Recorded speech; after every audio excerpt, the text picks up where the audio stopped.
Now at 35, Johnny looks much the same as he did in high school. He was a good student, not the best, but certainly capable, and he had a passion for music. He majored in music in college, showing a real gift for playing instruments, especially stringed ones. He could play the guitar like it was second nature. When Johnny was a senior in high school, he joined a rock and roll cover band. In addition to playing in the school band and orchestra, he loved playing both Spanish-style guitar and electric rock. Music was just his thing. Being in a rock band got him some attention from girls, though he was only 18, the youngest member in the group. He played lead guitar while the band had a drummer, a bassist, a keyboardist, and a strong female singer named Ginger Baker. Johnny's arrival in the band expanded their range. He could play anything, so they covered all sorts of music. The Beatles, the Rolling Stones, Counting Crows, and more. One fun part of their show was taking song requests from the audience, making them quite popular, especially after Johnny joined. He made decent money for a high school student, but he was shy and saved most of it. He didn't date much, though he could have easily. High school girls and even some older women were interested. Ginger, who was 20, often thought about making a move on Johnny. On stage, they had undeniable chemistry. They'd face each other while playing and singing, and people in the crowd thought it looked romantic. But for Johnny, it was all about the music. He loved the adrenaline rush of performing, but he was too shy to pursue anything off stage. Ginger, despite her attraction to Johnny, kept things professional.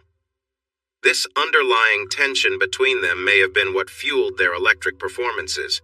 Ginger had fiery red hair and a confident presence on stage, and though Johnny liked her, he never admitted it. His reserved nature held him back, even in his own thoughts. At school, not many people knew Johnny was in a band, mostly because they performed in bars and venues where high school kids weren't usually allowed. Some classmates knew, but the band often played 3 or 4 nights a week for older audiences. His teachers, especially his music teachers, were aware. In fact, 2 of them had seen the band live. Jake Bishop, who taught Johnny classical guitar, was amazed when he saw Johnny perform with the band. Mary Davis, the school's violin teacher and Jake's partner, went with him to the show. She recognized Johnny immediately. Johnny was talented on the violin as well and sometimes filled in with the school orchestra when a violinist was absent. During the band's shows, he played a fiddle tune, "The Devil Went Down to Georgia," and performed both fiddle parts. When Jake and Mary saw Johnny perform, they were impressed. The following Monday at school, they asked him about his performances with the band, curious and excited to hear more. He told them he loved playing rock music and shared his passion for it, asking them to keep it quiet. He didn't seek fame and was naturally shy. Johnny's parents weren't thrilled about the late nights, but appreciated the extra money he contributed to the grocery bill. His father worked at a grocery store, and his mother worked part-time at the same place. They made enough to get by, but there wasn't much left over. Johnny's first guitar was a big purchase for the family, but it turned out to be worth it. Once he joined the band, he could afford his own instruments. He owned 3 guitars, a violin, and a banjo, with a piano at home as well. Johnny made it through high school and enrolled in State University, a huge institution. Thanks to his music talents and teacher recommendations, he was accepted straight into the main campus without needing to start at a smaller branch. Before finishing high school, Johnny had a gig near home just after Valentine's Day, about a month after his 18th birthday. The band wrapped up their set around 11 o'clock. Ginger, a friend, offered to give him a ride home, but invited him to her apartment instead. She lived alone, though she had a boyfriend. Johnny had visited her place a few times after their shows, so he didn't think much of it when she asked him in. However, once the door was closed, Ginger surprised him with an intense kiss. Johnny was caught off guard, but started to relax, enjoying the moment. Ginger pulled back and said with a smile, "I've wanted to do that for a while." They shared a close moment, appreciating each other's company. Later, they spent time together talking and bonding, and Johnny left feeling a bit different, knowing he had crossed into a new stage of his life. He was a bit taller and bigger than the usual guys she dated, and she felt a special thrill in sharing these new moments with him. Later, she showed him some different ways to connect, and by morning, they were trying out new things together. Now that he was 18, Johnny's time with Ginger felt more meaningful. She expected it to be this way. They would go away together in the summer. She would take her camper van, and they would share these moments after their shows. Sometimes they would find quick moments during breaks. By the time Johnny was ready for university, he had learned a lot. He was not as shy anymore, but still kept a humble side since he had only been with one woman. Ginger and the band felt sad when he left. The band knew their earnings would drop.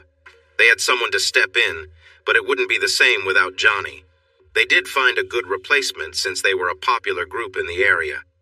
Ginger was heartbroken because she had come to rely on Johnny for comfort, and she might have started to care for him more than she realized. A few nights, she found herself in tears. Johnny promised to visit during the Christmas break. They even scheduled 2 performances for him then. But Johnny was looking ahead to new experiences which felt a bit daunting. Jimbo Jones, the bass player from the Royals, received a call from another bassist who wanted to know about their lead guitarist, who was now at the university. Jimbo gave him a great review. In his second week at school, Johnny was in his math class when he noticed a woman who took his breath away. She was tall, with long blonde hair and bright blue eyes, and she had a warm smile. When she spoke, her voice was deep and pleasant. Curious, he asked someone nearby about her as they left class. "That's Joy Simmons. She's a junior, and honestly, she's the best-looking woman I've ever seen." "She sure seems that way," Johnny replied, making sure to attend every math class from then on. Johnny enrolled in several music courses, playing classical guitar and a string quartet.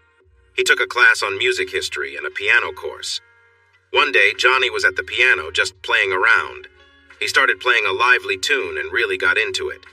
When he ended with a flourish, he heard applause coming from behind him. It was Joy Simmons. "Hi," she said, clapping. "Well done." Johnny felt unusually confident. "Thanks, I really appreciate it." "Do you get a lot of applause?" she asked.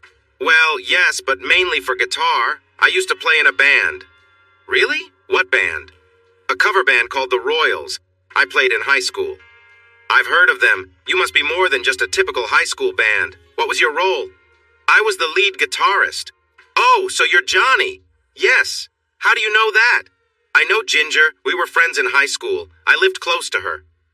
Once she told me about her talented young guitarist, Joy flashed a bright, charming smile at Johnny. Johnny felt himself blush. We were close. We are close, really." "But you're not in that band now that you're here, right?" "Only during breaks. They found a new lead." "I know. They took him from my band, offered him more money. Maybe some perks. I'm not sure. He was involved with my drummer and me." "You have a band here?" "Yep, and we need a lead guitarist. Interested?" "Is it a rock band? Country band? What kind?" "Alt-rock and some country. We're doing okay. Maybe you could come to our garage studio and give it a try." Johnny was excited. This woman was beautiful, and he knew she would be the singer. They arranged for him to come over off campus at 7 in the evening.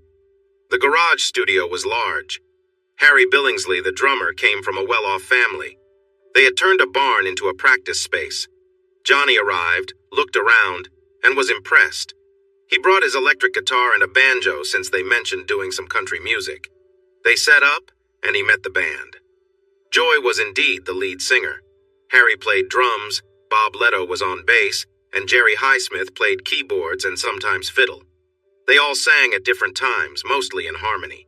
They had some original songs and wanted to start with one that Harry wrote called "Sad Song." It began slowly and built up to a strong finish. It wasn't easy for the lead guitarist, but Johnny didn't have to sing on that one. He looked at the music, played around a bit, and added his own bluesy feel to the hook. He looked up at the others.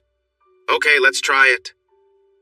The band seemed unsure, but they got ready, and Johnny ran the intro. When they started the song, Joy's voice was rough and great for the blues style. Johnny followed their lead until it was his turn to take the lead. He gave the song a bluesy feel, and the keyboard picked up the energy. They played faster and harder, finishing with a loud ending. Johnny hit a long, high note at the end, using some reverb. Then it was done. "Oh my!" Joy exclaimed happily. "Wow, that was fantastic! Different! You're hired!" It took Johnny about 2 weeks to learn the songs, practicing together at night in the garage. They had a show scheduled for the coming Friday and Saturday at a popular bar. Johnny should have felt nervous, but he didn't. He always loved playing. However, he would have to sing harmony with Joy on a slow song. The previous guitarist had done it. Johnny was unsure about his singing. He knew he could do harmony, it was easy, but he wasn't certain how well it would sound. They had practiced, but he hadn't listened to the recordings. He would just have to give it a go. The Friday show was at a local pub with a decent-sized room and a small stage. The audience sat at tables, most of them having eaten. The show began at 8. The band chose to perform a lively rock song first, complete with a long guitar solo. Johnny played exceptionally well. The audience responded with loud applause, and the performance was off to a great start. Joy's singing mesmerized Johnny and the crowd. She could sing any song, whether upbeat or a slow ballad. Together, she and Johnny created a rhythm that complemented each other perfectly. The show was a big hit, and after a few more songs, the audience clapped for more. Johnny took out his banjo and told the band, "I got this." He stepped forward, sat on a stool, and played Foggy Mountain Breakdown. At first, the crowd seemed unsure, but soon they got into it. After finishing, Johnny took a bow and the band left the stage. Outside the bar, they celebrated with high fives. Joy gave Johnny a big smile and said, "You were fantastic. You were amazing too, along with everyone else. I love performing." The next show on Saturday was in a larger venue near campus. News about their band spread quickly and the place was packed. The performance went great, leaving the band feeling really excited. The day after a big show always left Johnny feeling a bit down. Sundays were usually spent in his dorm room practicing classical guitar, which helped him find peace. Johnny had become an important member of a popular local band called the Prawls. The semester passed quickly, with the band performing around twice a week. They could have played more, but Johnny, Joy, and Bob were still in school and wanted to keep their grades up. Harry and Jerry, who had graduated, were now focusing on writing new songs, with some turning out really well. During break, Johnny returned home where his family was delighted to hear about his band. He mentioned he would help pay for his remaining tuition for now. He then visited his old band. Ginger was happy to see him and shared news about upcoming shows. Joe Dash, the new lead guitarist, would also be joining them, and they would perform together. Johnny agreed, and they had a practice session before the first show. He met Joe Dash, a tall man in his late 20s with dark hair. They introduced themselves, and Joe asked about Johnny's previous band. "Heard Joy sang really well," he said. "She did," Johnny replied, "but she's just part of the band for now." "That's cool. We had a good chemistry in the practice." Johnny played a little more reserved, but he felt comfortable with their new setup. Joe couldn't really keep up with Johnny when he went all out. Their first show was at an auditorium out of town. The crowd enjoyed it, though there wasn't any dancing, just a lot of drinking. The performance went well, especially when they got to the guitar duel part. Joe started strong, and Johnny followed, playing great but holding back a little. Joe pushed harder, but then Johnny completely stole the show with his skills. That was the highlight. They wrapped up the night with a final song and an encore. As they were heading outside, Ginger approached Johnny and kissed him passionately. Joe quietly slipped away and Ginger led Johnny to the van, where they enjoyed each other's company. Afterward, Johnny asked her about Joe. "Joe's a good musician. He's nice enough, but he's not you, and he knows it," Ginger said. "How are things with Joy?" "Joy and I get along well on stage, but we're just friends." "Who's she dating?" "I'm not sure." "Why?" "Because, Johnny, when we got closer, the band got better. You know what I mean?" "Oh, I see what you're saying," Johnny replied thoughtfully. The next show the following week was even better. Johnny found himself thinking more about what Ginger had said. It made some sense, especially for a band with a singer who was more passionate when there was a stronger connection. Back at campus, Johnny had a show coming up with his college band, the Proles. With that in mind, he decided to talk to Joy. "Joy, when I was back home, Joe was with Ginger. Then she came back to me while I was there. She said something interesting, that if we were closer, the show might be better. I'm open to that." Joy smiled but looked thoughtful. "Johnny, that might be true. But I feel differently about you than I did with Joe. I've been hesitant because I'm not sure if it's just for the show or something more." Johnny felt a little disheartened. "Well, I really care about you. You're smart, talented, beautiful, and you've got the best voice I've heard in a long time." Joy smiled warmly at his words. She walked over to him and stood close, staring into his eyes.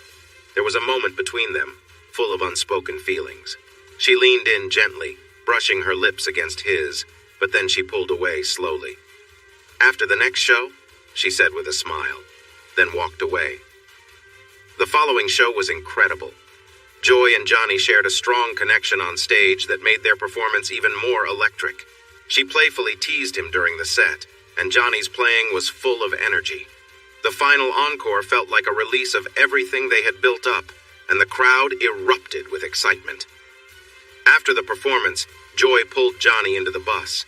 They spent time together, growing closer than ever before.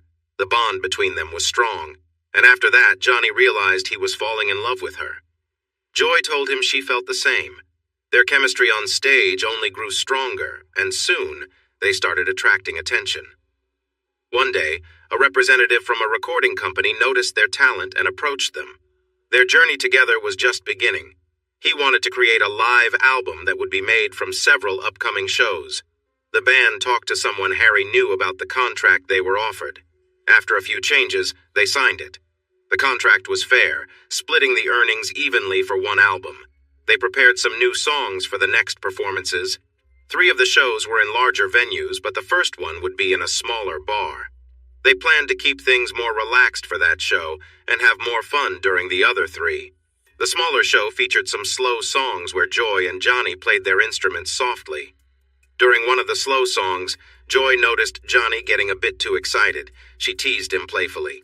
The venue was small with people close by. Johnny played gently, using his acoustic guitar. Then he picked up the pace. The music built up, and the whole atmosphere was energetic.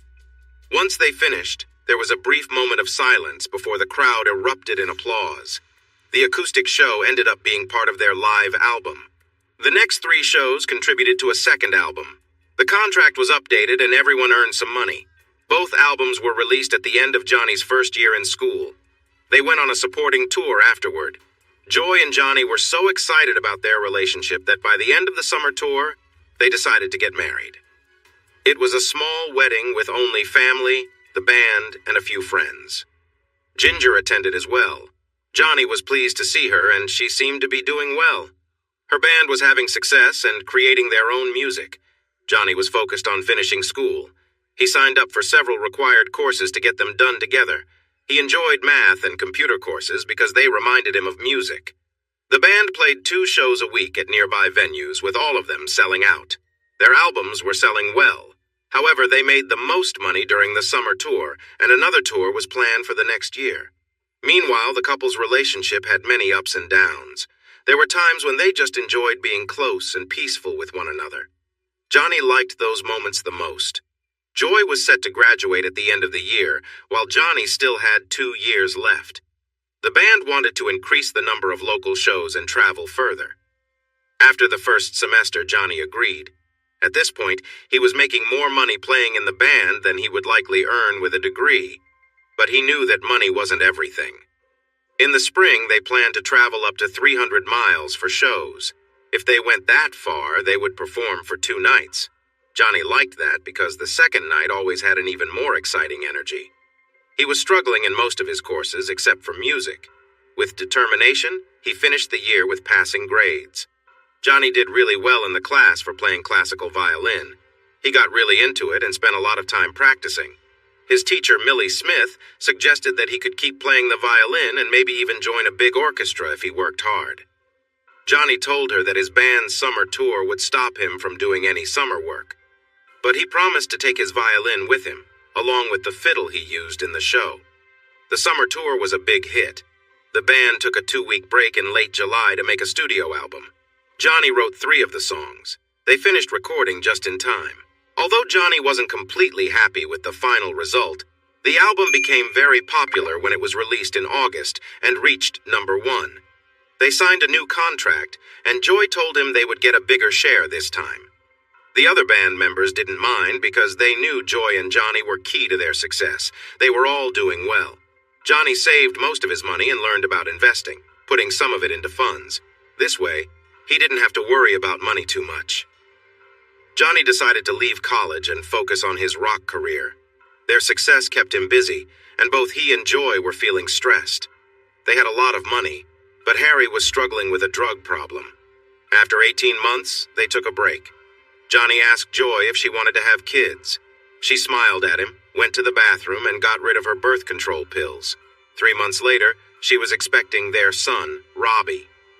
They lived in a country house in Virginia that was good for just the two of them. Johnny thought about buying the place, which had 52 acres. The price was fair, so he went ahead with it. First, he built a modern recording studio. Then construction started on a big addition to the house. It took about 9 months to finish, just like Joy's pregnancy. Robbie and the house were both ready in the same week. Joy and Johnny made several studio albums, which sold pretty well. They wrote their own songs, and they were good. A year later, they welcomed a daughter, Mary, and then another daughter, Jane.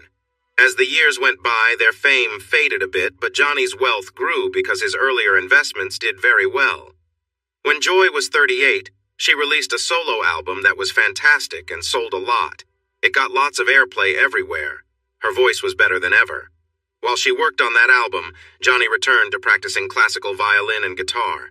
He released a classical album that received good reviews but didn't sell as quickly. Their children were also doing well in both music and school. Robbie was 13, Mary was 12, and Jane was 10.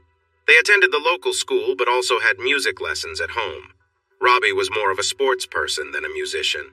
Joy and Johnny were, in many ways, the kind of parents who stayed at home. But when Joy released her successful album, she began performing solo shows nearby in Washington, D.C. and Maryland. She fixed up their old RV and hired a local woman named Stephanie to drive her. The places where she performed arranged everything for her. At the farm, there were 2 helpers, Mo and his wife Ginny, along with a team for recording. Most of these helpers lived close by. Mo and Ginny lived just a half-mile down the road. One evening, Joy approached Johnny after the kids had gone to bed. "Johnny, I got a chance to go on tour. It's an all-star tour," she said. "What does that mean?" he asked. "It means I would be part of a group with some famous musicians." "And you'd be the singer?" he questioned. "Yep. I'm feeling restless and I really want to do this. I know it might be tough for you, but Mo and Ginny can help with the kids." "How long will it last and who will be there?" "Well, it's 3 months to start, then a pause, and then 2 more months. It will begin on the East Coast and move west. We'll have buses and I'll use the RV. Is it rock music?" "Yes." "Who's going to be in the group?" "James Black will play drums, Harmon Kitty on keyboards, Mookie Helfer on bass, and Brandon Wills on lead guitar." "Not me," Johnny joked. Brandon Wills was a very popular name in rock music and would be a big star on the tour. He was known for being a great guitar player. "Just think about it. I really feel I need to do something like this. I love our life, but this could bring me a fresh start." Johnny just looked at her, his gaze steady. As she began to look away, he walked into his office and she didn't follow. Inside his office, he looked up information about divorce laws in Virginia. While infidelity could be a reason for divorce, it wasn't something that was favored. He made a list of family lawyers in the area. That evening, a tense mood filled their home. Johnny stayed awake late, and he believed Joy was asleep when he got into bed. The next morning, he woke up early and got the kids ready for school. It was Friday, and they all enjoyed pizza for lunch, so there were no lunches to pack. Joy came down just as the school bus arrived to pick up the kids. "Good morning. Do you want coffee?" Johnny asked. "Thanks, I slept in.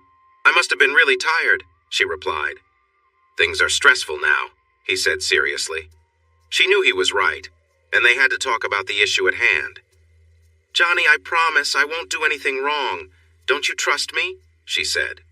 "No," he replied. "Look, I understand what you're worried about. It's always said that things happen on the road, but I promise I won't cross that line. I'm strongly against this. Even if you don't do anything wrong, people will assume you have. It will impact the kids, and also our lives." "That's just gossip. We can work through it," she insisted. "How? The performances will be full of hints and rumors. That's how the music scene is. And this is also his decision. I kind of agreed to this, but there's a way out. How long have you been planning this?" It's been a month. There are papers to sign and contracts. I needed to make a choice." "What's the way out?" "You have to give your approval. Our things are in both our names, but a lot is in your name alone. If you say no, we can't use it." No. He turned and walked away. Wait, Johnny, these guys have already rented places here and they're ready to start. It's too late, you have to agree. No, I don't. What do you mean they've rented houses? We thought we could use the studio to set everything up. You know, everyone would come during the day to work. And at night, they'd just go home. I say no. Joy, there's no way you can tour with this guy and not get involved. That'll hurt your family. For sure, it'll hurt your marriage. It's almost there now. You don't mean that. You can't. Why not? Are you really saying you'll spend 3 months with Brandon singing those songs and not get close afterwards? That's not possible. I won't, Johnny. What can I do to prove it? Anyway, I own half of some of our songs. I need them. Show me all the contracts and papers. I'll think about it. I need to know a week from today. That's not enough time. You could have told me sooner. This is all messed up. I think we're done talking right now. Oh no, don't be like this. When they arrive, you can watch all the practices and see that nothing will happen. Johnny walked away. The next day, he went to see 2 lawyers. One talked to him about what might happen in a divorce. Johnny could keep the farm since he bought it before they married. He would also keep his investments from before the marriage unless they were mixed together. They weren't. But Johnny was most concerned about the kids. The lawyer said he had a good chance of keeping them where they grew up. Joy would be on tour a lot soon if she went, which could help Johnny's case. The other lawyer talked about the rights to the songs they made while touring. She said the ones Johnny copyrighted were his. The others, with both names, could be tricky. That was fine with Johnny. The songs he owned were the ones they performed in a very appealing way. He had 5 of those. He thought they could find ways to change the songs or cover older songs. Still, it gave him a slight advantage. He returned to the farm just in time to meet the kids off the bus. Joy was in the house making coffee when they all came in. Brandon Wills and a man in a suit were at the kitchen table. Honey, this is Brandon Wills and our tour manager, Larry Bright. They met to talk about the upcoming tour and the plans for it. But you missed the meeting. I had to run an errand. How are you both doing? I asked the 2 guys. Brandon shook my hand and said, We're making progress. The tour starts in 6 weeks and we need to get the word out. I hear you're the main concern. Johnny was shaking Brandon's hand too. Their handshake was friendly, not aggressive. I'm really against the tour. More specifically, I don't want Joy to go. Bright asked, Why not? It's a sure way to make money. I have money. I have a family. I now have a wife. Listen, Johnny, I'm not trying to take your wife. Sure, things can get intense on the road, but I won't interfere with your life or family. But you're taking my spot on stage, right? I don't trust you. I don't trust Joy either. If she goes on this tour with you, things could get complicated. I don't want to lose her. Johnny, I'm not going to cheat on you, Joy yelled, clearly upset. I love you and our kids. I would never risk that for a tour. Johnny walked upstairs, leaving the others confused. He listened from the guest room above the kitchen.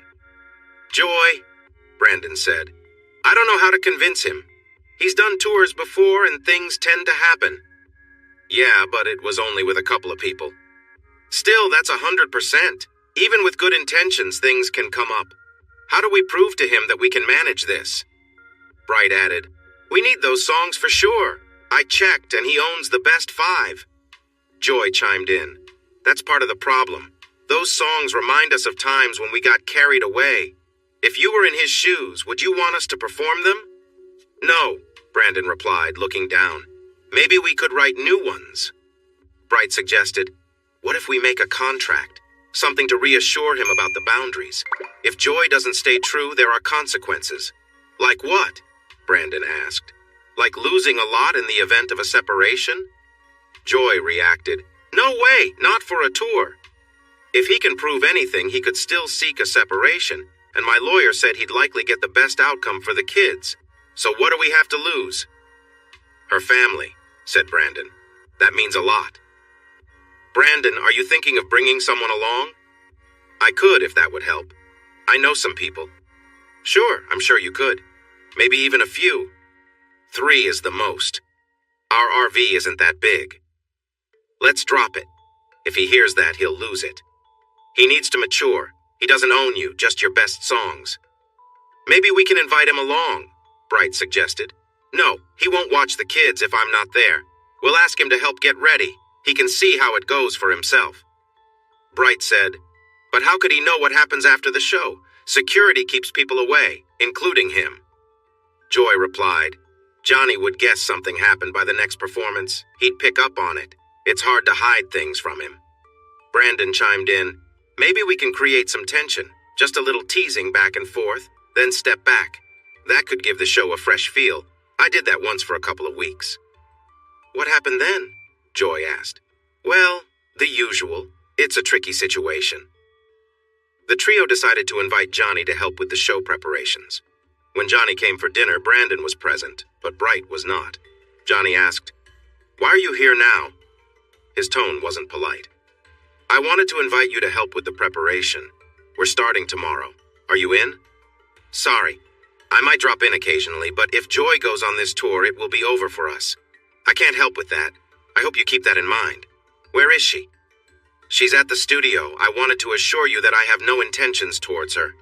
No trust. I don't really know you. I know your reputation. I understand how touring works. If she goes, it's over. I plan to tell her tonight before you all get too involved. Can't you see reason?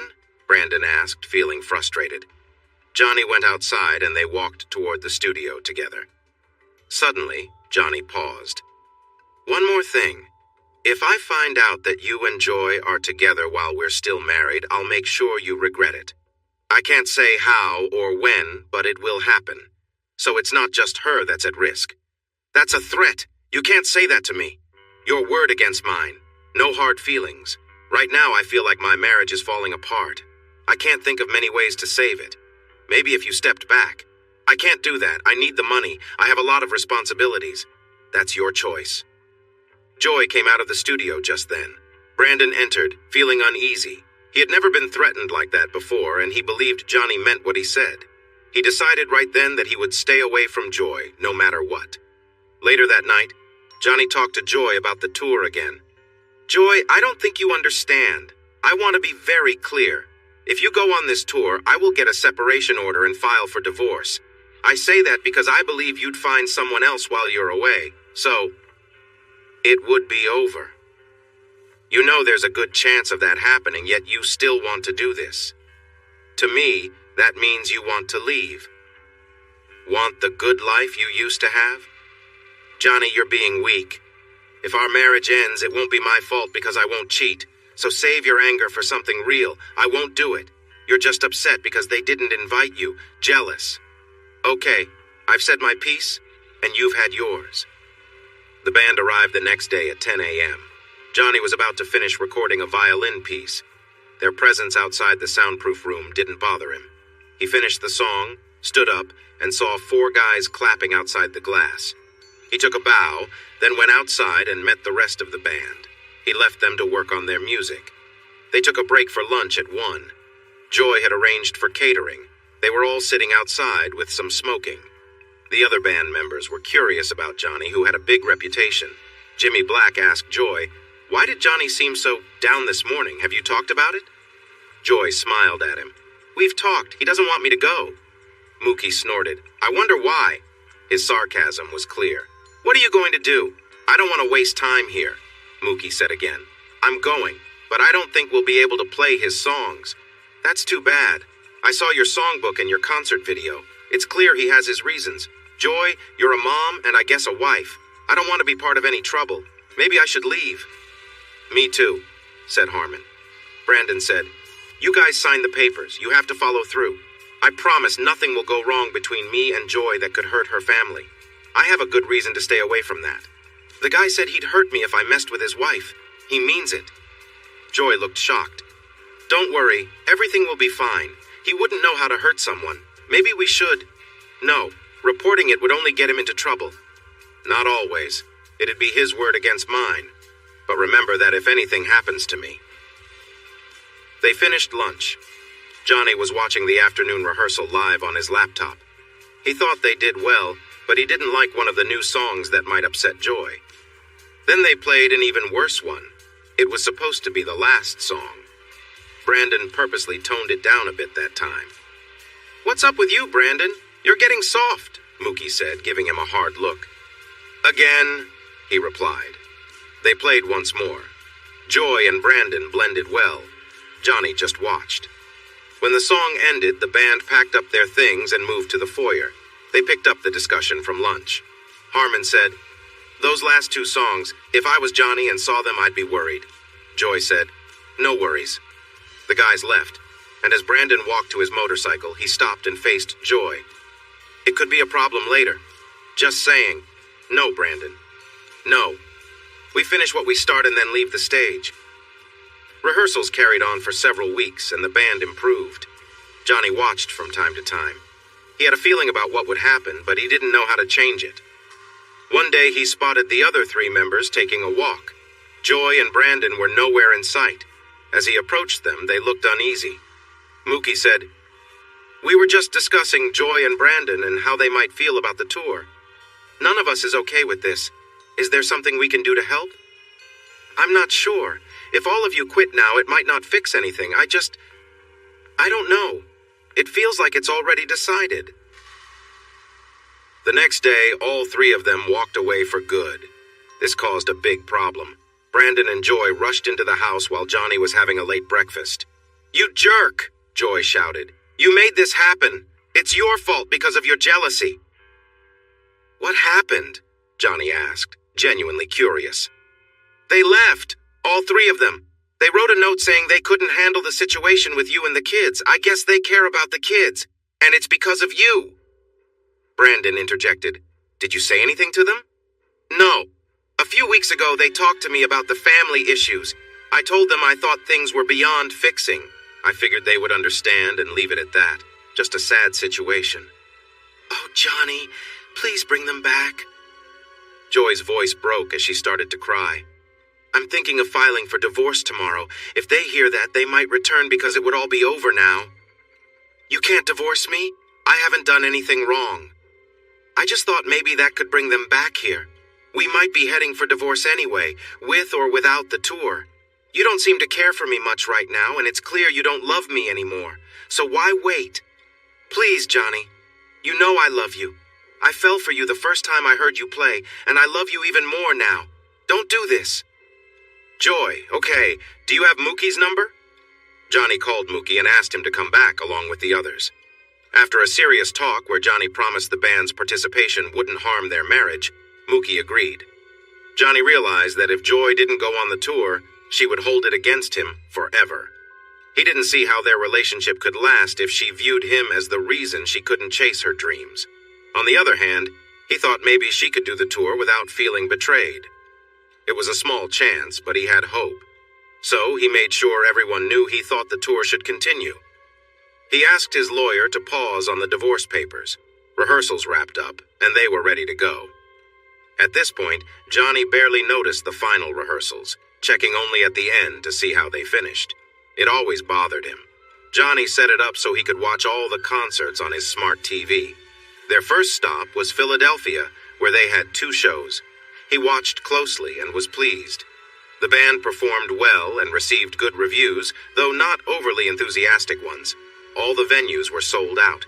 Johnny paid special attention to 2 moments. At the end of the first hour, Joy and Brandon performed a duet with a catchy tune. They finished with a beautiful harmony. Then, there was the grand finale at the end of the encore. He watched that closely, too. In those first 2 shows, he saw nothing that made him doubt Joy's loyalty. They had 1 show in Harrisburg. Everything seemed fine there, too. Next up was Pittsburgh. The first show in Pittsburgh didn't raise any of Johnny's concerns. But when he saw the duet at the end of the first hour of the second show, he understood something was wrong. Joy didn't last that long. Johnny had arranged for Mo and Ginny to stay overnight when the tour had performances. He told them he would be away for a while. He prepared his truck, packed a small bag, and set off for Pittsburgh.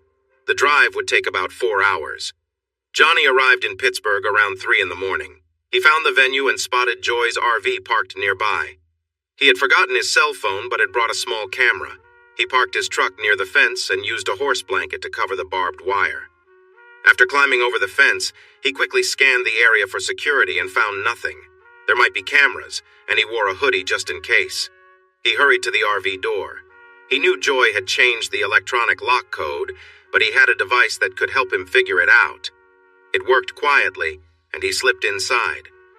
He walked cautiously down the short hallway and peered into the bedroom. Brandon was lying next to Joy, and they were both asleep. Johnny snapped a couple of low-light photos. He noticed an ice bucket in the living area with some melted ice and 2 open bottles of wine. He set the wine aside and took the bucket to the bedroom. Johnny was angry and acted quickly. He poured the icy water over both of them, which caused a lot of noise. Brandon jumped up, and in a moment of frustration, Johnny swung the bucket at him. Brandon fell to the floor. Johnny glanced at Joy, who looked confused. He pulled Brandon off the bed. Johnny took control of the situation, and Joy shouted, "Don't hurt him, Johnny, please!" She tried to reach out, but he easily pushed her back. "This is your fault," he said calmly, and she recoiled in shock. He then grabbed Brandon's arm and positioned it on the floor. Johnny looked at Joy again. He tripped and fell down the stairs.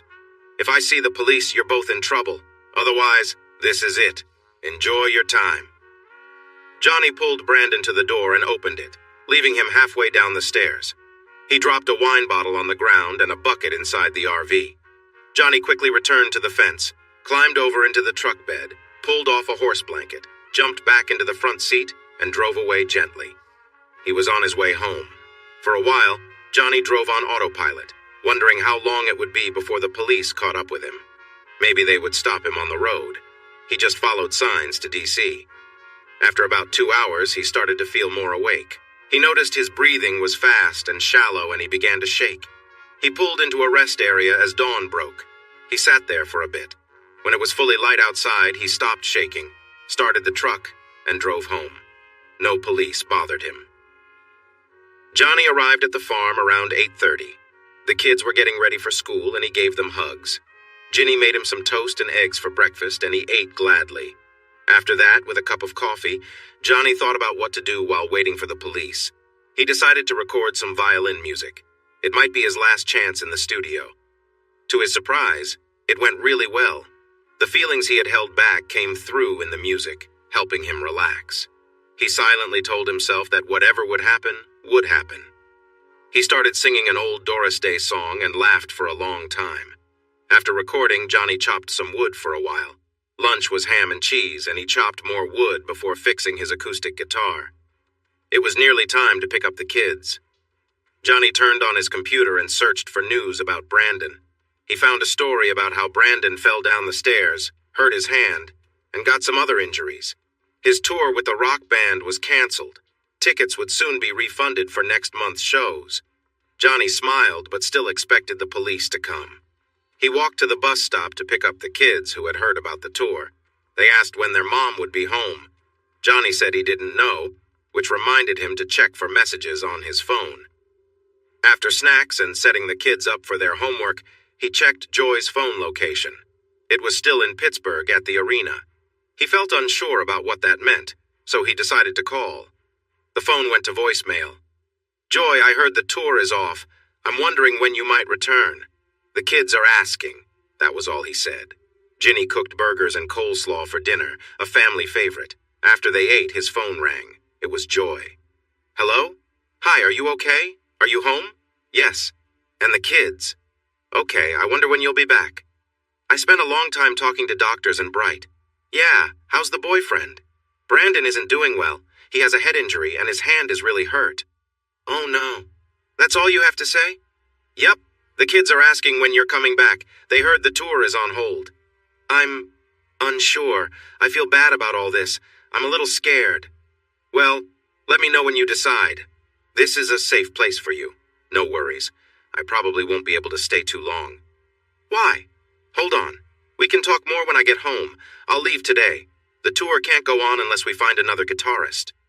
"Oh, man. Come on, Johnny." "And you?" He hung up. Joy came home after 2 in the morning. She parked the RV and stayed inside. In the morning, Johnny got the kids ready for school, telling them not to wake their mom. Then he went to the studio and recorded more violin music. Bach. It went really well, again. He noticed Joy through the glass when he finished. "What's up, Joy?" "You've got to be kidding me." "Yeah, you and your guy didn't last long. You both had it coming, but I didn't want to hurt you." Anyway, I didn't hurt him like I said I would. I was foolish to go, I see that now. Everyone knew it too. Brandon waited until I felt I needed him. I'm sorry for everything. I kept the police off you. Thanks. How did you manage that? They saw him on the stairs, the paramedics. We got him to a smaller private hospital. They told me he might not play again. You shouldn't have done that. It wasn't all his fault. No, most of it was on you. I don't believe you didn't intend to be with him. I think that was part of why you went. And I don't buy your excuses. It's all lies. The only one who was fooled was me. You had a plan, didn't you? For when you learned that we were together. Did you think I would just ignore it? I wasn't thinking straight then after the show. It was a mistake. Then you did it again. You'd have kept going until someone made you stop. It seemed exciting to you. You're a star. You should know. What now? Are you looking for someone else? Who would it be? Bright listed some guys. Not really going to happen. I mean it when I say I'm sorry. I wanted excitement, and I thought I could handle it. And I was just supposed to stay home with the kids? That's what I plan to do now. You can find a place nearby, maybe rent the one he used to have. I can't stay here? Why not? I told you what would happen if you left for the tour. We're in the past. You need to find another place. I'll give you some time. You can take the RV. Johnny, can't we just forget about this and work it out? I do love you. I never loved anyone else. Definitely not Brandon, Johnny said firmly. No fixing this. You had plenty of chances to make things right. You ignored them all. Who knows when you'll do it again? Probably the next time you get restless. It wasn't about that. I was feeling unsettled. I wanted excitement, audiences, and the attention that comes with being around famous people. Yeah, I guess so. I'm sorry. But you ended it quickly. Not quick enough. You can stay over there by the well. No chance for us? None? No. I'm sorry. Joy stayed for 3 more weeks before renting a small place about 2 miles away. During that time, she slept in the RV. When she finally moved out, the kids were sad, but she was still close enough to see them every day. About a week after Joy moved, Johnny had divorce papers served to her. That night, she came over crying, and he let her inside. Can we change the papers to say irreconcilable differences? Putting adultery in there will only make things worse for both of us. It hasn't hit the news yet. I spoke to my lawyer. It could still be changed. Johnny thought about it, then called his lawyer to make the change. The divorce was settled quickly. Both of them had enough money, and they agreed on custody. Joy was close by, so they decided on joint custody, with Johnny being the primary guardian. During this time, Johnny released a classical violin album, which was well received and sold a good number of copies. He donated the money to the local orchestra and even played a concert with them. Preparing for the concert and performing brought him a lot of happiness. Joy and the kids attended the concert too. After the concert, Joy brought the kids home, and Johnny arrived shortly after. She was now allowed into the house again. Once the kids were in bed, Joy sat on the living room couch, looking up at Johnny. Who would have thought? Johnny Good, classical musician. Oh, never mind. What is it? Are you okay? Not really, she said, her voice low. Johnny, I miss you. I haven't been with anyone since the tour. She stood up, looking unsure for a moment, but Johnny, remembering the good times they had shared, found it hard to resist. They sat together on the couch, close but quiet, reflecting on the complicated feelings between them. After a long pause, Joy quietly said, We've been through a lot. Let's just take things one step at a time. She gave him a teasing smile, but Johnny stopped her gently. Enough, Joy. I need to think about all this. You should go home for now. I'll see you tomorrow after the bus leaves. Joy pouted, but eventually left, and Johnny, feeling drained, picked up his clothes and went to bed. The next morning, Joy was at the house early. The kids were still there, excited to see her, and she walked them to the bus. Johnny had spent a lot of time thinking about his relationship with Joy. He knew for certain that he would never marry her again. He wasn't looking for a committed relationship with her, but maybe they could stay close for a while, at least for now. Today seemed like one of those days. When she returned from the bus stop, Johnny motioned for her to follow him upstairs. Things escalated quickly, and Joy took charge, something she always preferred. Johnny had planned to avoid letting her lead, but a cramp in his leg forced him to let her take control. The moment between them felt intense. and afterward, even his cramp seemed to have disappeared.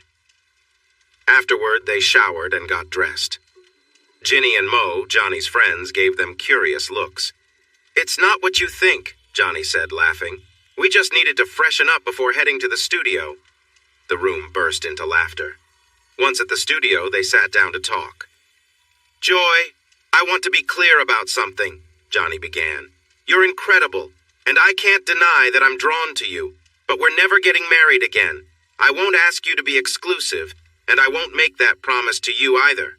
You can be with whoever you want, but if you do, I need to know so I can take care of myself. Understand?" Joy nodded. "Same here. If you're with someone else, just tell me. Also," Johnny added, "no staying over. I don't want the kids to get the wrong idea. Maybe if they're away at camp, but not otherwise." He laughed, and Joy laughed with him. The next day, Johnny got a call from an old friend, Ginger Baker. Johnny answered the phone. "Hey, is that Ginger Baker?" "Yes, it's me, Johnny. Well, I'm Ginger Rogers now. I married Billy Rogers." Johnny chuckled. "Ginger Rogers, huh? You always looked better than Ginger Baker anyway. How are you?" "I'm doing okay," she replied. "I've been divorced for 2 years now. I have my son Jimmy, as you know." "Right, Jimmy must be about 13 now?" 12, actually. We're still in College Town. I heard about your divorce from Joy." "Yeah, she went on that tour, even though I asked her not to. You can guess what happened." "I figured. Joy's a great singer, but she's always been a bit impulsive. Still, I've always liked her. How are the kids?" "They're doing well. Joy lives close by, so they see her all the time." "And you? Do you see her much?" "We've kept things simple. We're just friends now, nothing more. I don't let her stay over when the kids are around. It's all about keeping things clear for them. What about you and Billy? Do you see him?" "Sometimes. It's a bit random. That's why I called. I might need a favor. Can you help me with some studio time?" "Sure. Tell me more." "I've written some songs. I have a small band here. We need to practice and record, but it's tough around here. I don't want to interfere with your work, you know." "Don't worry, you won't disrupt anything. Maybe you'll even help improve things. When do you plan to come, and who will be with you?" "Just me, Jimmy on drums, and a bassist. I play guitar, too." "Are you doing something like Tedeschi?" "No, just trying to earn some extra money for Jerry's college. We want to come when school is out, around mid-June. Is that okay?" "Perfect. Here's the address." This conversation happened in late May. A week later, Johnny mentioned it to Joy after they spent some quality time together. He was starting to enjoy these midday moments. Joy seemed to enjoy them too. They were getting along well. They stuck to their new arrangement, but there was nothing in the rules about seeing other people. Johnny had only been with Joy since she returned, and he thought she was only with him too, though he didn't ask. He trusted that she would let him know if things were different. Johnny said, "We had another great time, but I should say, Ginger called last week. She wants some studio time in mid-June. I said yes. She has a 3-person band and wants to get polished and record some tracks." "Okay. I'd like to see her. It's been a while. How is she?" "She seems all right. She's divorced now. Her married name is Ginger Rogers." Joy smiled at that. "She's always been lucky. Maybe you can find some extra space. It'll be her, her son, and 2 other band members." "I have an idea. I can bring out the RV for her and..." "Jimmy, right?" "Yes. What about the other 2 musicians?" "They can stay in the back room at the studio. It's comfortable enough and they can shower there. How long will you need it?" "Not sure yet. I'm just really glad to see her again. I have many good memories. Don't get upset." "I won't. I liked her in school. She was 2 years behind me, but we lived close. She could sing even back then. Her voice was better than mine for most things. It still is. I have a rock voice. She has a great voice, too. You have the best rock voice out there for anyone. That's a real talent."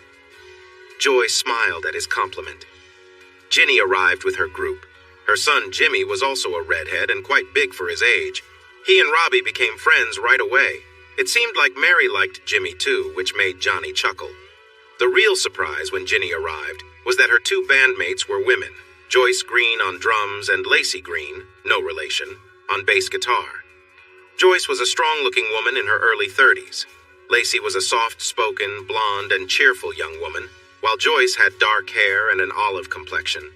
Ginny made sure they were comfortable in the room next to the studio.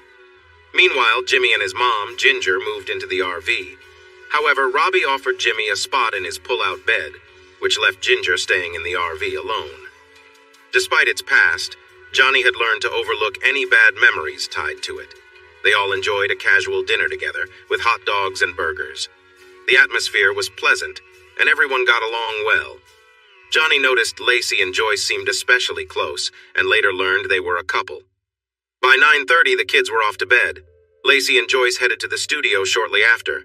Meanwhile, Joy and Ginger were sitting together, a bit relaxed from the night, reminiscing about their high school days, laughing and teasing each other. Johnny watched them, feeling a sense of nostalgia. Ginger, wearing a casual tube top and short skirt, glanced over at Johnny.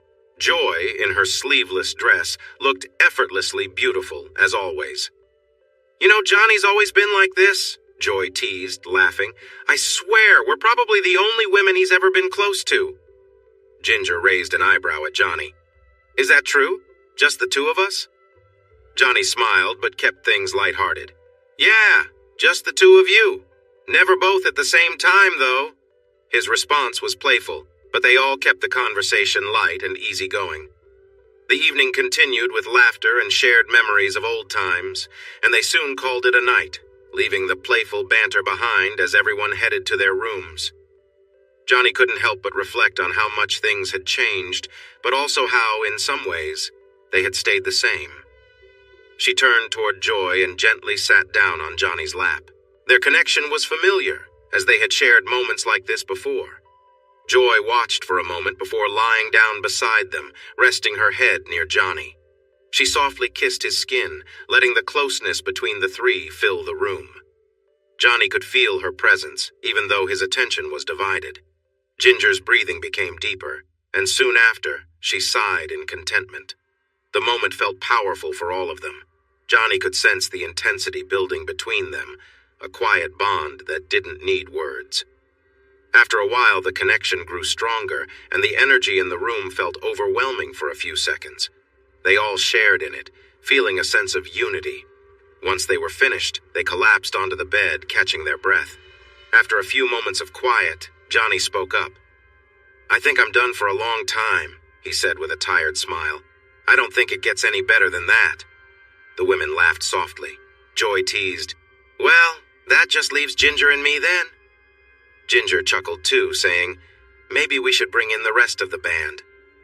They all shared a laugh before drifting into a peaceful sleep, exhausted from the night.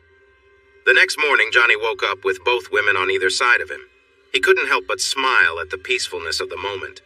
He wondered how things might play out, but for now, everything felt calm and balanced. There was no jealousy, just a shared understanding. The women woke up around the same time. They stretched and exchanged sleepy smiles, then decided to freshen up.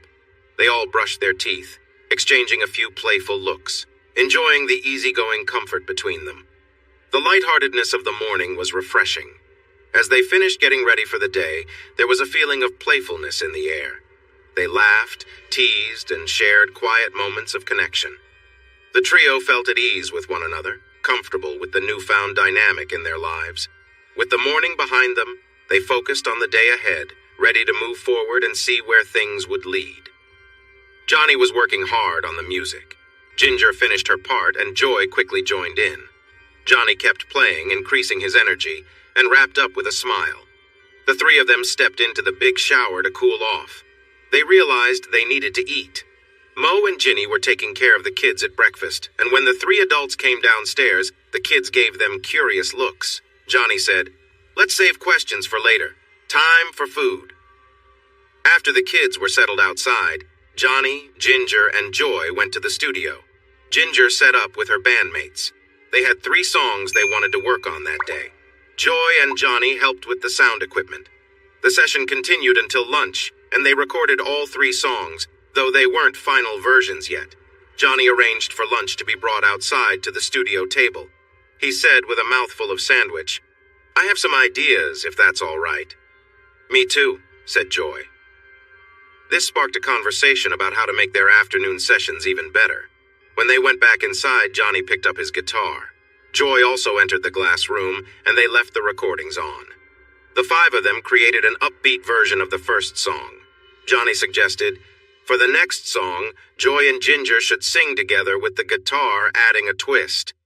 He showed them how, and though the two women started off a bit differently, they soon found their rhythm. The mix with Johnny's gentle guitar was wonderful. The same magic happened with the third song, a lively one. Joy's strong voice blended beautifully with Ginger's high notes, creating a unique sound, while Johnny played along with effortless creativity. Everyone felt truly excited. Ginger said jokingly, "How about we plan a tour?" Joy and Johnny exchanged glances. Johnny replied, "Let's think about some local gigs in D.C. Nothing too big. Maybe at the Oak Tree. We would need to prepare about 15 more songs." "Speaking of which," Ginger said, "I'm really hungry." They all went back to the main house where the kids were busy playing video games. Dinner was tacos, and everyone enjoyed the meal while the kids took a break from gaming.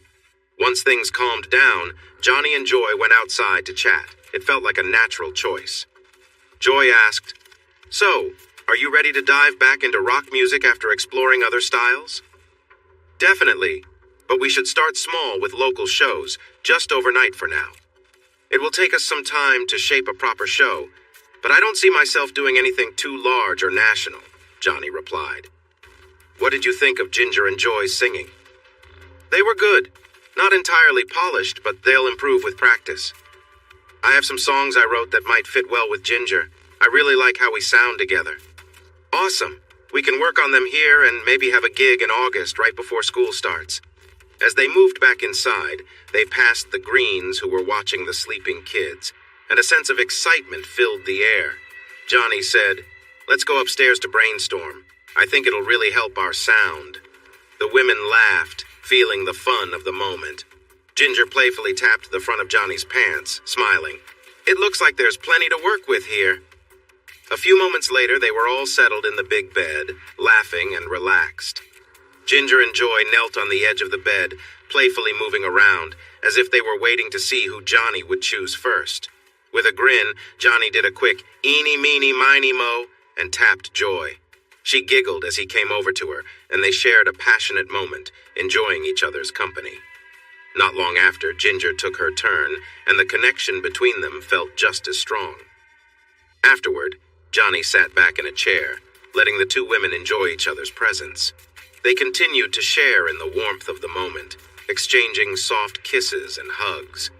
As Johnny watched, he asked, "Did you two know each other back in high school?"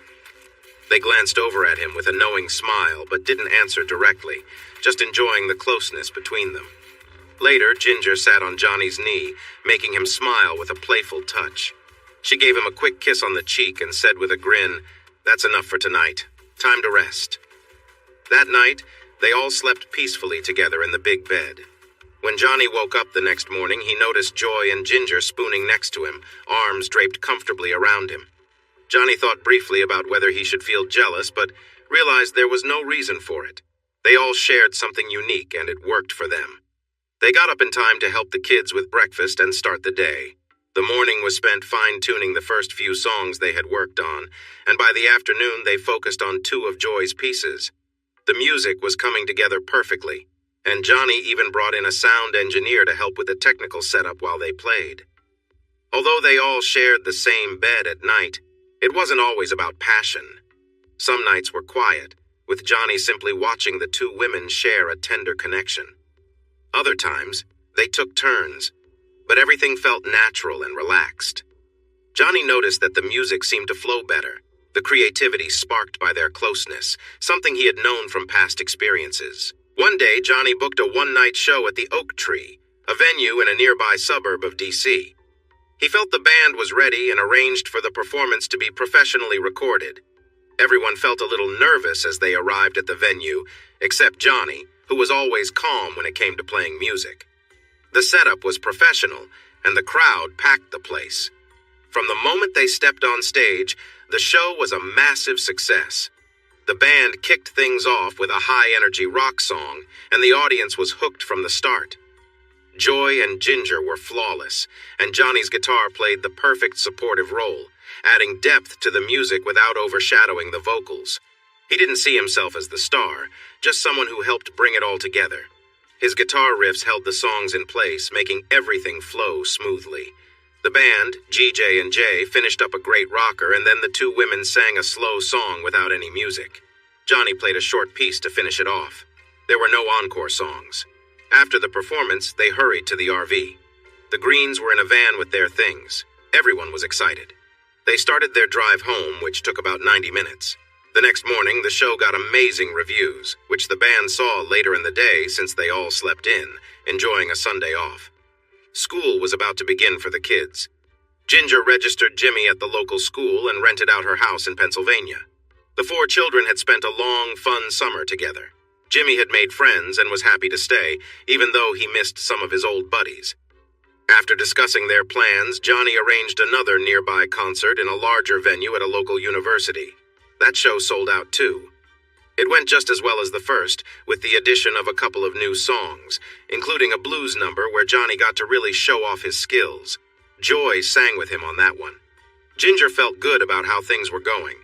She wasn't getting rich, but she was doing better than before. The two women had developed a close bond. They both cared for Johnny, but their main focus was on each other. Johnny was fine with this. He felt included. They all shared the same bed, and everyone noticed the change in their relationship. Life was full of surprises. The Oak Tree Live album topped the charts. Things were going well. As for Brandon, he hadn't yet regained his ability to play the guitar due to nerve damage in his hand. He did tour where he sang and did okay, but he ended up declaring bankruptcy because his expenses were too high. Johnny knew about this, but didn't feel the need to help because Brandon's situation was his own doing. He sometimes wondered why he hadn't heard from Brandon or the police, guessing that maybe Brandon didn't fully understand what had happened to him. Time passed, and Johnny stopped worrying. He started to think that he might be in a better place now. Ginger surely was happier, yet he felt he had lost something because of Joy's actions. There was a closeness that seemed to be gone, and he doubted it would return. Johnny never thought of marrying either of the women. It just didn't seem necessary. He wanted to focus more on his classical violin playing, which brought him peace and happiness. He enjoyed rock and blues, but at home with the two women, he sometimes needed a break. He would go to his studio and play the violin. At one point, he decided he wanted a piano player and contacted a friend who had helped him with his classical album. He received a recommendation for a woman who was available that month.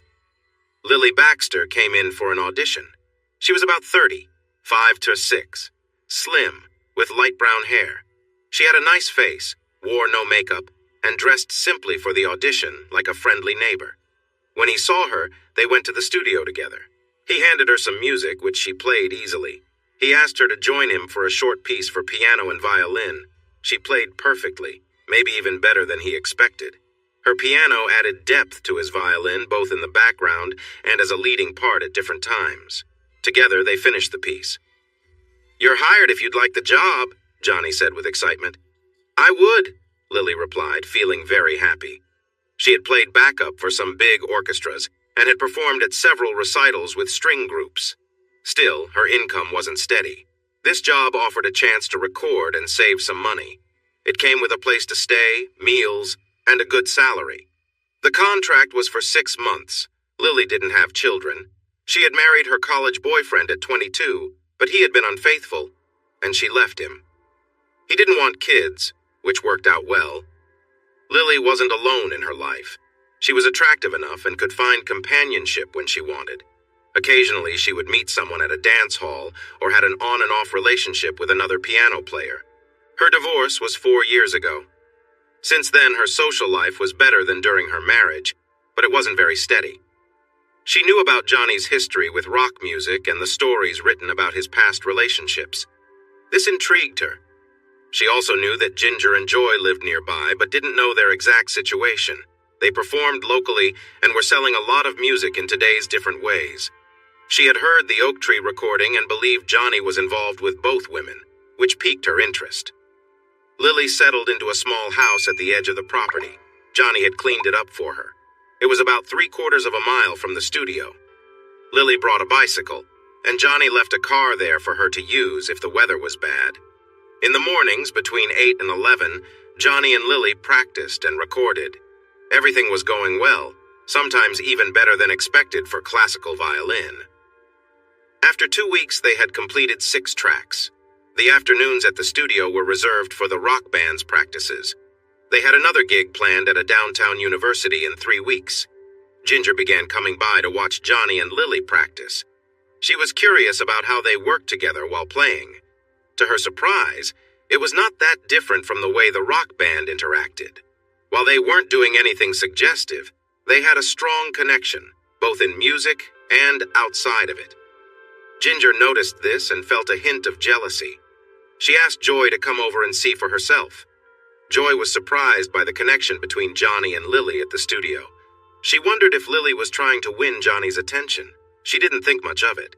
She figured that the two of them simply liked each other and enjoyed making music together, just like Joy, Ginger, and Johnny did. Rock music had a bold vibe, while classical music had a more subtle charm. She couldn't identify exactly what was going on, but she knew there was something.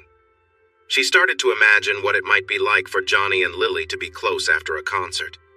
Maybe it would be elegant and smooth, but then she thought it might be gentle and sweet, and that made her feel uneasy. She realized she had no claim on Johnny. She had let that go during a moment of weakness. She didn't have a reason to be jealous. After all, she mentioned to Johnny about seeing him with Ginger often. But this felt different. Johnny and Lily usually shared lunch at the studio before the rock musicians arrived for their afternoon sessions. One day, Joy and Ginger brought sandwiches. They sat with Lily and Johnny, chatting about the morning's practice.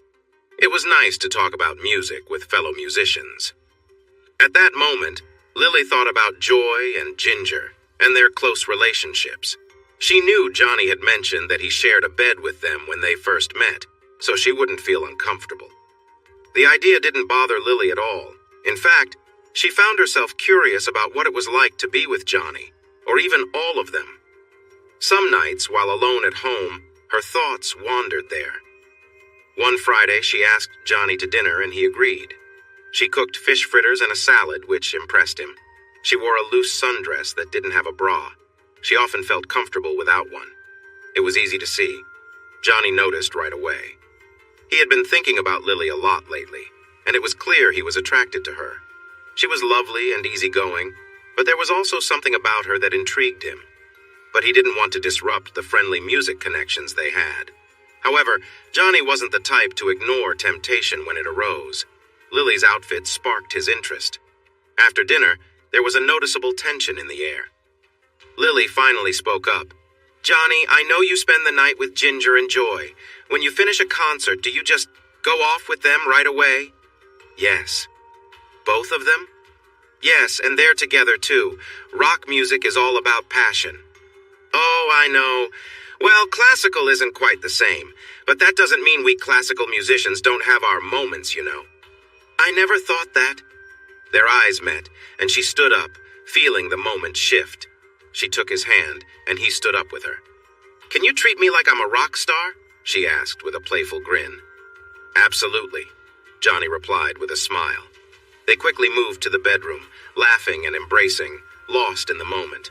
The atmosphere was light and full of excitement as they shared a close connection, both savoring the time together. Afterward, they lay side by side, catching their breath, the room quiet and calm. "That was amazing," she said, smiling at him. Johnny smiled back. "Glad you enjoyed it. It's been a while since I felt something that special." They relaxed in a dreamy, peaceful state, just enjoying each other's company for a while. After some time, they got up, laughed about cleaning the dinner dishes, and playfully teased one another as they worked. "Am I the best you've ever had?" she asked jokingly with a smile. Johnny chuckled. "You're definitely unforgettable," he said, keeping the mood light. They continued to talk and laugh, enjoying the easy, carefree feeling between them. As they moved to the living room, the playfulness carried on, and they spent the rest of the evening just enjoying their time together. Later, as they sat on the couch, she turned to him with a thoughtful expression. "You know, you can always count on me," she said softly. "Anytime, anywhere." Johnny smiled and responded, "That's an interesting idea, but in music we always wait until after the show." They both laughed at the playful remark, feeling the warmth and closeness of the moment. Maybe classical music will change things. "Are you going home now?" I need to be there in the morning. I'll see you at 8. Don't wear anything too fancy. We'll see what happens." Johnny gave her a quick kiss and left. He got home at 10:30, where Joy and Ginger were waiting. They noticed right away that he looked happy. "Did you have a good time?" Joy asked, with a teasing tone. She and Ginger had spent some time together a bit earlier. "I doubt I can do much more tonight, but I can try," Johnny replied with a grin. "What will happen to us poor rock stars?" Ginger joked, pouting playfully. She didn't mind Johnny's attention on Lily. Maybe she could connect with her too. She wondered what kind of fun they could have together. Joy wasn't in a joking mood. She knew Johnny liked Lily a lot, and she felt that Lily could change everything. Johnny didn't really need the money they made from touring, and neither did she. But she loved the excitement of it all, performing, the energy of the crowd, and expressing herself through music. Joy felt uneasy thinking about Lily. It was clear Johnny had spent time with her, and she didn't want him to develop strong feelings. Recently, she had come to realize that she still cared for Johnny deeply. Even though she felt like she had messed things up, her feelings didn't go away. "So," Ginger asked playfully, "how was it with Lily? Was it fun?" "She was. Interesting," Johnny said, trying to keep things light. "I enjoyed myself, but I can't share too many details." "It's all right, Johnny," Joy said. "We figured something would happen after seeing you two together in the studio. Did Lily charm you, or was it the other way around?" "She definitely made the first move when she invited me to dinner," Johnny said. Ginger laughed. Wow, bold move on her part. They all chuckled, but Joy didn't feel entirely at ease. She worried about Johnny's growing interest in Lily. "Seriously, what will you do? Are we all going to take turns?" Joy joked, but her heart wasn't in it.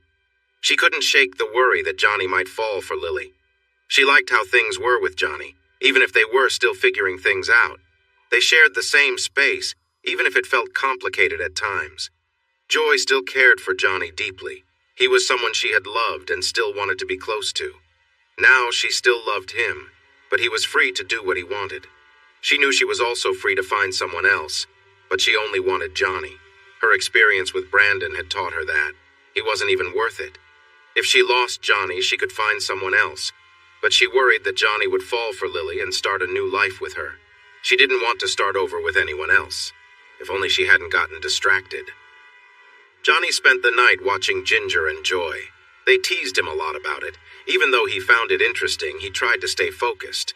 3 women in one night didn't seem right, and he wanted to think about Lily until they got to the studio the next day. When he arrived at the studio, Lily was wearing a sundress and sandals.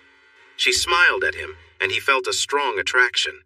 She twirled, showing off her confidence, and that was too much for him. Later on, he would think about how easily he was tempted. But right then, all he could think about was her. He turned Lily around and pushed her playfully against the piano. He couldn't resist brushing against her, and she seemed ready for what was happening. She began to feel lots of excitement from what they were doing. It felt intense, and she started to enjoy it more with each moment. She made sounds of pleasure, expressing her enjoyment, lost in the moment. Johnny couldn't last long. After a strong moment between them, he stepped back and handed her a tissue. He watched her clean up as she tossed the tissue in the trash and sat down at the piano. She started to play a blues song. It began softly and grew more powerful. When she finished, Johnny clapped for her. Suddenly, he heard more applause from the booth. The lights turned on, and it was Joy and Ginger cheering for them. "We wanted to see what you two were doing in the studio," Joy said with a grin. "Seems like you were having some fun," Ginger added. They stepped out, and all 4 of them stood there, taking it in. Joy was surprised that Lily didn't seem embarrassed at all. In fact, Lily could barely hide a smile when they noticed. "Sorry, ladies. This was just an experiment to see how the music would flow," Lily said. "Well," Joy replied, "it looks like you really found your blues. Maybe Johnny helped bring them out." "No, I can play the piano. I can play anything on it," Lily said confidently. Lily smiled as she explained, "I just felt the mood, so I played that." She didn't seem the least bit embarrassed. Joy, always full of energy, chimed in, "Play more, let's hear something else." Lily grinned and started playing an old blues tune she knew, "Shoes Under My Bed." Joy immediately recognized the song and joined in, singing in her deep, soulful voice. You left your shoes under my bed, should have been my husband's there instead, but it's your shoes under my bed this morning, baby. If he stays out all night doing things he knows ain't right, then I'll have your shoes under my bed every night. As the music flowed, Johnny picked up his violin and joined in, adding a smooth, bluesy feel to the tune. Ginger provided backing vocals, blending into the song beautifully. They played together seamlessly, the music wrapping around them. After a few minutes, the song gently faded out, ending with a soft blues riff from Lily. Johnny was amazed. Wow, that was incredible. We could make a blues album. How many songs do you know, Lily? Quite a few, she replied with a smile. I used to play for some extra cash. Blues is all about timing and feeling, especially with the singer. She glanced over at Joy, who returned the look with a knowing smile. Johnny, sensing something else going on, said, Wait a minute. But Joy cut him off playfully. Don't worry, Johnny. You just need to keep playing in the background and step in when it's your turn. Then, to Johnny's surprise, Joy leaned over and kissed Lily. It was unexpected, but the moment was full of warmth and connection. Ginger, seeing the scene unfold, approached Johnny and gave him a hug, pulling him into the closeness of the group. As the energy in the room shifted, they shared quiet, playful moments with one another. The atmosphere was full of laughter, lightheartedness, and friendship. After a while, Ginger, with a teasing smile, said, So, should we get back to making music? Johnny chuckled, picking up his violin again. He started playing a slow, intricate melody, building up the tempo as he went. Lily, still caught in the moment, picked up the rhythm and played along on the piano. Ginger grabbed an acoustic guitar, adding some soft background chords, while Joy hummed, her voice rising and falling with the music. The room was filled with creativity as the four of them let the music take over, forgetting everything else as they played. As Johnny finished playing the last note of the song, he signaled for a soft stop. Silence filled the room. Lily stood up, looking a bit surprised by everything that had just happened. The others were more used to the wild energy, but for her, this was all new. She grabbed her dress, clearly processing the moment. I think I need a shower before we start our regular practice, Lily said, heading towards the back room where the shower was. She carried her dress with her, but suddenly tossed it onto the piano. Why do I even need this right now? She muttered, and went into the shower, leaving the sound of running water behind her. Joy, noticing the shift in energy, said, She probably needs some time to think. Let's just get dressed and wait for her. Ginger added with a smile, You know, I bet Lily would be amazing as our keyboard player. Maybe we should recruit her. After a little while, Lily returned, drying off with a towel. Seeing that everyone else was dressed didn't seem to bother her. She casually tossed the towel aside, walked around for a moment, then picked up her dress and slipped it on. You're all a bunch of weirdos, she joked, but I had fun. Johnny smiled and said, All right, let's see how we do with that sonata. While Joy and Ginger watched, Johnny and Lily set up and played a 6-minute sonata together. When they finished, the women clapped. Johnny reflected, It had a lot of depth. Not perfect technically, but there's something special there. Agreed, Lily replied. They continued recording 2 more pieces while Joy handled the sound and Ginger observed from the control room. By the end, Johnny and Lily were exhausted. Let's grab some food, Johnny suggested. They all headed to the house and made sandwiches together. As they ate, Joy asked, What are we going to do about this? I mean, the 3 of us might overwhelm Johnny, plus we need to focus on the music. I think Lily should try playing keyboards for us. Johnny was thoughtful. He cared about Lily, just as he did about Joy and Ginger. Despite everything that had happened, he felt a sense of protectiveness toward her. Lily, considering the idea, said, Playing keyboards might be a stretch for me, but I'll think about it. Ginger, always practical, said, Why not give it a try? I have a few songs that could use some keyboard or piano. Let's head back down and set up. They returned to the studio, and Lily gave the keyboard a try on one of Ginger's songs. After a couple of run-throughs, she had it down, and they recorded a take. Lily turned out to be a natural. I'd like to try one with a real piano, she said.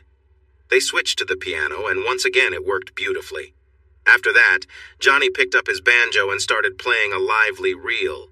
Lily jumped in, and they ended the session on a high note, met with applause from the others. It was time for the kids to get home from school. Lily went to pick them up, and soon the group was busy with snacks, dinner prep, and occasional glances at each other, still riding the energy from the music. Dinner was lively, with the kids catching on to the upbeat mood. By the time the children were in bed, it was already 10 o'clock. 4 adults sat together in the living room, unsure of where the night would lead next. Johnny, breaking the tension with a grin, said, "Well, we've had quite a day. What's next? Maybe we just focus on the music for a while. I might make it through, who knows?" This caused everyone to laugh. "Let's head upstairs and see what happens." Joy walked up without saying anything else. The others followed her. They quickly got comfortable and settled on the bed. It seemed they all agreed to focus on Johnny. He felt overwhelmed. One of them was very close, and he recognized it was Lily. He hardly had a chance to take it all in. Joy said, "Okay, now that's done. Let's..." She playfully turned her attention to Lily. At the same time, Ginger joined Joy, and they formed a little circle around Johnny. He watched in amazement. His feelings grew again. Ginger approached him, and they shared a moment together for a while. The other two were lost in their own world. Eventually, they all fell asleep. The next morning, Joy was all ready with Johnny before the other two woke up. After everyone had a shower, they enjoyed breakfast with the kids. The kids seemed aware of the sleeping arrangement, but didn't mention it. Then off they went to school. Later, the 4 musicians went to the studio to create music, focusing on their work without distractions. Maybe there was a little kissing, but nothing more. They spent 4 hours recording and ended up with 5 songs. They created 2 blues tracks, one featuring the banjo and 2 rock songs. After lunch, Johnny and Lily practiced a few classical pieces. This went on for 2 weeks. Johnny should have been tired, but he wasn't. Instead, he continued to make great music and enjoy evenings with company. They all agreed not to get too involved during studio time. Johnny planned a show at the Oak Tree for 10 days later. He told the management it would be a special event, and they liked the idea. They could make a lot of money since Johnny always drew a crowd. Advertisements went out and tickets sold quickly. The band kept practicing. They had a set prepared that was about 90 minutes long by the performance date. It was a Saturday, and Mo and Ginny took care of the kids. Johnny opened the show by telling the audience they would be mixing things up that night, showcasing a variety of styles. He and Lily started with a slow blues instrumental. Then Ginger sang a high note from behind the piano. The piano picked up speed, Johnny started playing a blues melody, and Joy sang with her distinctive voice. The piece went on for 7 minutes, ending softly with just Johnny on the violin. The audience was captivated. Cheers erupted. The rest of their performance received plenty of enthusiasm, too. Johnny's banjo piece was a hit, and even when he played a brief violin song, everyone enjoyed it. The finale was an energetic rock number. They didn't do an encore and quietly left through the back to the bus, where things naturally flowed back to Joy and Johnny at the center of it all. An hour after the show ended, they called the driver and headed home. The show received great reviews. Johnny thought deeply about where things were going. The day after the Oak Tree show, Lily invited him to dinner at her house while they were at the studio. "Ha!" Joy laughed. "She wants him all to herself." "I do want that. I have my reasons. It's not about you guys," Lily replied. Johnny said, "I could really use some time focusing on just one woman. I accept." So that night, Lily and Johnny went to her home. She quickly made burgers for dinner. Then they shared a tender moment together. They started with gentle touches and connected softly. It felt special for both of them, ending with Johnny expressing his enjoyment of the experience. "Wow," he said, "I really liked that." "Me too," Lily replied. "I wanted to show you my feelings. You know I care about you. I feel the same way, Lily. I'd like to be close to you." "What about Joy and Ginger?" she asked. "You know, Ginger is a wonderful person, but I've never thought about being just with her. Joy and I were married, but that didn't work out. If we were exclusive, could you be loyal to just me?" "Oh yes, I could do that if that's what you want. I'm almost 31 and I want to have a child with you if you're okay with it, married or not." Johnny was surprised at first, but then he felt very happy. Lily's words warmed his heart. "Okay, Lily, I would love to start a family with you. I'll marry you if that's what you want." "I accept. I'm glad to hear that. I look forward to being with you." So they shared a special connection again. Lily enjoyed every moment, as she always did. Afterwards, she asked, "Are we really getting married?" "Yes," Johnny reassured her. "Will we still see Joy and Ginger?" "Would you want to do that?" he asked. "Well, maybe occasionally. I enjoy it, but I like being with just you more. We'll let them know once I get a ring." The next day, they went to town together and picked out an engagement ring and a wedding band.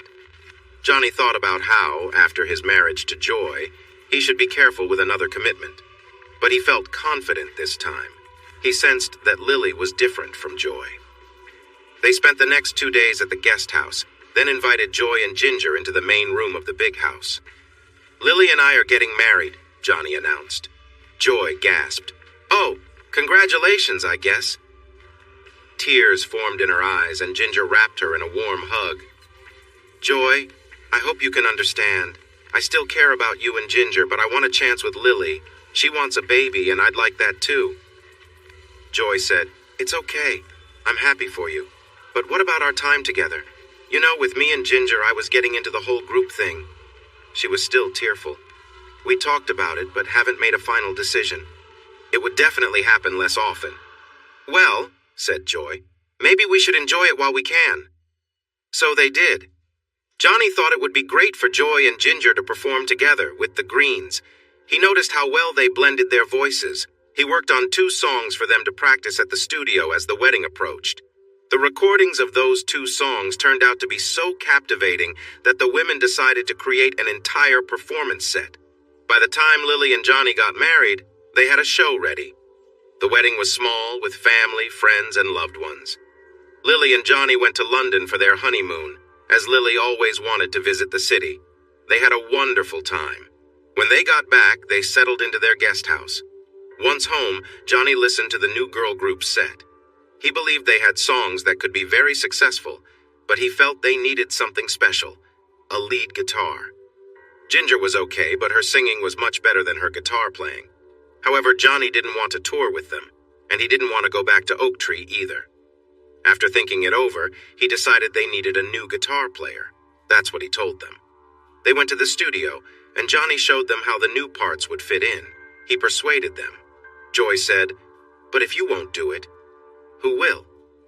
"Yeah, it's one thing to convince us when you're the one playing. It's different if someone else is there," added Ginger. Johnny asked, "Guy or girl?" The women hesitated, especially Joy.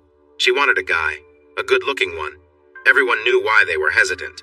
They worried about the new guy getting too close with both of them, especially if they were on tour. Johnny smiled and said, "Just take it easy on him if it's a guy. Start slow." "Come on, Johnny!" Joy stormed off. She had been okay with sharing Johnny before, thinking of him as her husband. But now he was married to Lily and suggesting she could go on tour with someone else. That was what caused problems in the first place. Now he seemed okay with it. That's why she got upset and cried. In her mind, that moment was the breaking point for them. She felt Johnny wouldn't allow Lily to be with some lead guitar player. She sulked for days. Ginger spent a lot of time cheering her up. The main message was that she needed to move on. Johnny still cared for her, but she was no longer his first priority. Ginger finally said, "Just move on." After 10 days, the girl group practiced with Johnny, and he found a potential new member thanks to Ginger. "I heard a guy playing guitar on the State U radio last night. He was really good, but he's just 20. His name is Wayne Brody. I got his picture and made a demo tape from what I heard on the radio." The group listened to the tape. Johnny got Wayne's number and called. "Is this Wayne? Wayne Brody?" "Yep. This is Johnny Good." I was. "Really? Johnny Good is calling me? Who is it, really? Wait, here's Joy."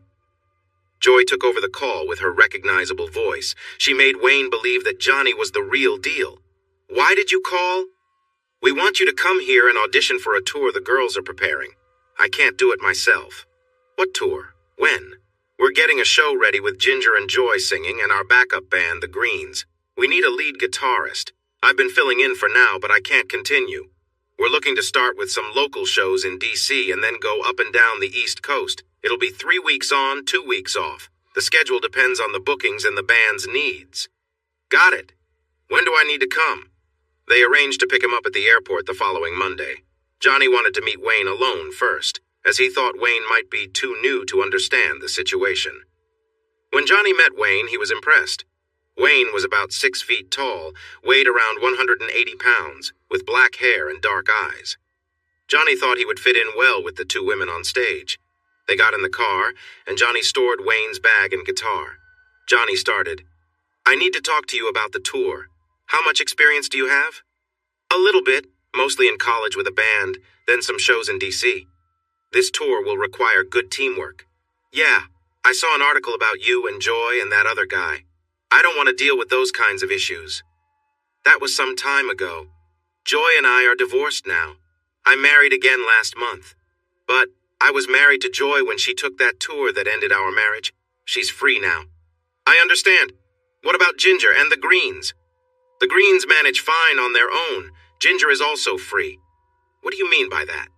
"Just that whatever happens between you three is up to you. I care about them and I've been close to them, but their choices are for them to make. I support them going out. I suggested it. Just remember, I'm married now." "Got it. Now, let's talk about the music." They kept discussing that for a while. Wayne's audition went well. He played beautifully, showing his youth and excitement. The two women watched him closely. After the audition, they all had dinner together at the house. Wayne received a job offer that he accepted. Johnny placed him in a room at the end of the kids' hall. Meanwhile, he and Lily went to the guest house, curious about how things would unfold, but tried to put it out of their minds. The next morning at breakfast, Wayne returned from a run just as Johnny and Lily arrived. Breakfast was served and everything felt normal. Later, they all went to the studio to practice. Wayne seemed to click with the women that day, leaving Johnny intrigued. He didn't ask any questions. As the week progressed, the music improved significantly. Johnny planned to drive them to the Oak Tree show on Saturday and watch from the soundboard. Each day, their music sounded better. Wayne was more anxious than Johnny before the performances, and Ginger noticed. She smiled at him, took his hand, and led him into the bus before the show. They emerged half an hour later with Wayne looking much calmer. Ginger had a big smile on her face while Joy seemed slightly annoyed. Johnny figured Joy would have her chance soon. The concert went exceptionally well, with Wayne's guitar skills shining through. Johnny was very pleased. After the encore, the three performers walked into the bus, not in a hurry. After giving them some time to unwind, he returned to find them relaxed and changed out of their concert clothes, all smiling. Johnny thought, okay. He drove back, and they talked about some technical aspects of the show.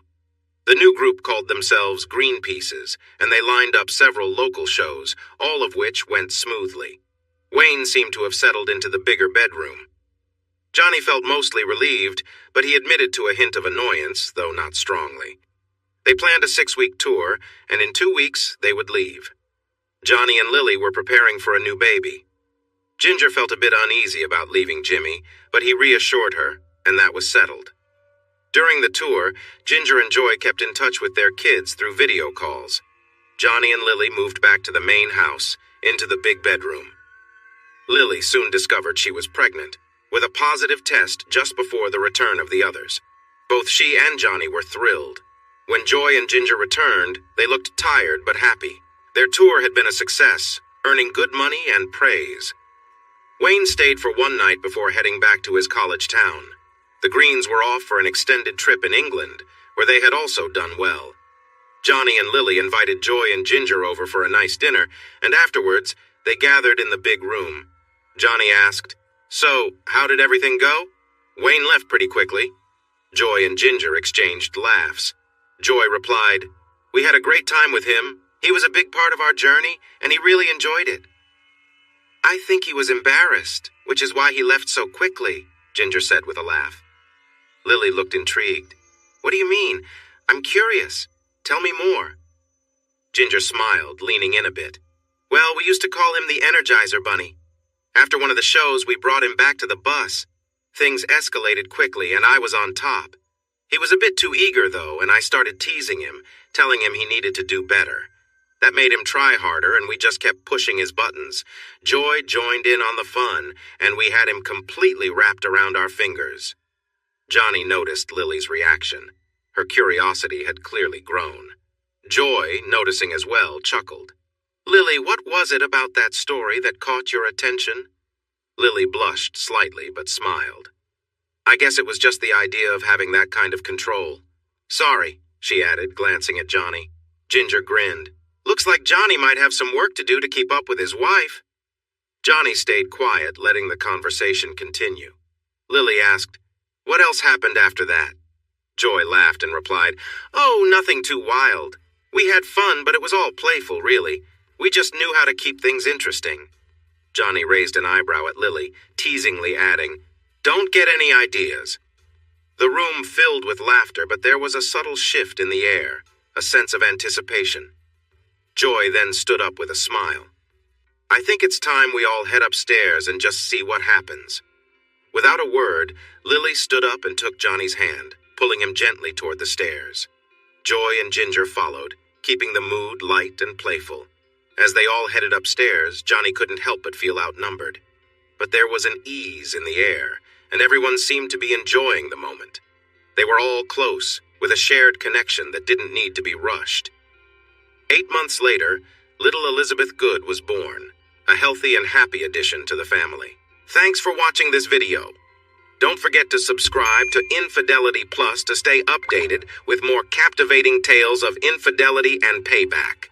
Turn on notifications so you're the first to see our latest content.